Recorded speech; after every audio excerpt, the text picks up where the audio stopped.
আশা করি তোমরা থাম্বনেল দেখে বুঝেই গেছো যে আজকে আমার কিসের টপিকে ভিডিও। সারাদিন ধরে আমি কি করি সেই সবই জিনিস আজকে তোমাদেরকে আমি দেখাতে চলেছি। তোমরা যারা আমার শর্ট ভিডিও দেখো তাদের কাছে আমি একটা চ্যালেঞ্জ নিয়েছিলাম, এই কদিনের মধ্যে তোমাদের একটা সরস্বতী ঠাকুর তৈরি করে দেখাবো। সেই শর্ট ভিডিওরই কাজ চলছে এখন, তারই কিছু ক্লিপ তোমাদের সামনে আমি তুলে ধরলাম। জানো তো, এবার থেকে আমি ভেবে রেখেছি আমি কিভাবে কি কাজ করি না করি সেই সব ভিডিও আমি তোমাদের সামনে ব্লগ স্টাইলে পোস্ট করব।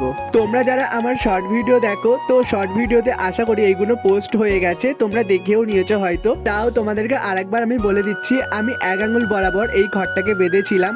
তুমি না যদি মাপ ঠিকঠাক করে রাখতে পারো তাহলে খড় কোনোদিনই বাঁধা শিখবে না। প্রত্যেকটা কাজেরই সঠিক নিয়ম থাকে, সেরকমই এই খড় বাঁধার ক্ষেত্রে সমানভাবে এক সিঁড়িতে মাপ রাখতে হবে, তবেই তুমি খড় তাড়াতাড়ি বাঁধতে শিখবে। তখন আমি এই খড় বাঁধার কাজ করছিলাম, তখন মা আমাকে নিচে থেকে হাঁক দিচ্ছিল যে আজকে ভাইয়ের পরীক্ষা, ভাইকে নিয়ে যেতে হবে স্কুলেতে। আমার ভাই ক্লাস 4 থেকে 5-এ উঠলো, রোল নাম্বার সিলেকশনের জন্য একটা পরীক্ষা নেওয়া হয়, সেই পরীক্ষাটাই আজকে পড়েছিল। যেহেতু ভাইকে আমাকেই নিয়ে যেতে হবে আজকে স্কুলে, তাই আমি তাড়াতাড়ি করে আমার নিজের কাজটা শেষ করার চেষ্টা করছিলাম। এরকম ভাবে আমি একটা হাত বাঁধলাম, সেরকম ভাবে আর একটা হাতও আমি অফ ক্যামেরাতে বেঁধে নিয়েছিলাম। আবারও গুচিখানে খড় নিয়ে আমি পা বাঁধাটাকে শুরু করে দিয়েছি। আমি যেই নিয়মে হাতগুলোকে বেঁধেছি সেই নিয়মেই আমি পাটাকে বেঁধে নেবো, তবে পায়ের খড় আরো বেশি মোটা ভাবে থাকবে। আমি একটু স্পিড মোডটা বাড়িয়ে দিয়েছি কারণ ভিডিওটা অনেকটা লং হয়ে গেছিল, তোমাদেরও দেখতে ভালো লাগতো না, তাই আমি একটু স্পিড মোড বাড়িয়ে দিয়েছিলাম। তোমরা একটু লক্ষ্য করে দেখো, একটা খড়ের নুটি নিয়ে যেভাবে আমি হাতের মধ্যে ঢুকেছিলাম সেম প্রসেসে আমি কিন্তু পায়ের মধ্যে ঢুকে নিয়ে হাঁটুটা তৈরি করে নিয়ে